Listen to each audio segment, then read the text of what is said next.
আসলে মায়েদের ভালোবাসা আমরা বুঝতে পারি না। আমাদের মায়েরা আমাদেরকে কত ভালোবাসে। সন্তানের কিছু হলে মায়েদের ভিতরটা ফেটে যায়, কিন্তু মায়েদের ভালোবাসা সহজেই বোঝা যায় না। আমি জানি আমার নিজের মাও আমাকে কত ভালোবাসে। একটা সন্তানকে একটা মা কতটুকু ভালোবাসে। সন্তানের কিছু হলে সব থেকে বেশি ব্যথা একজন মা পায়। মায়েদের ব্যথাটা সব থেকে বেশি লাগে, কারণ মা তো মায়ের জাত, মা তো গর্ভধারিণী মা। কিন্তু সন্তানে অবহেলা করে। কিছু কিছু সন্তান আছে ভাবে যে তাদের মা তাদেরকে কোনো ভালোবাসেই না।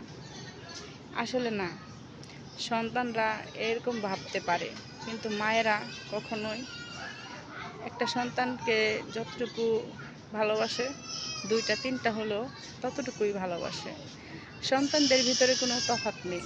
সন্তানদের ভালোবাসা, সব ভালোবাসা একরকম, সবার ভালোবাসা একরকম। একটা সন্তানের কিচ্ছু হলে সব থেকে বেশি কাঁদে মায়ের বুক।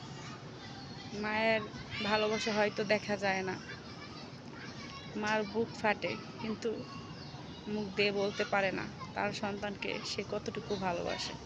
কিন্তু আজকালের সন্তানরা সব থেকে বেশি কষ্ট দেয় মায়েদেরকে।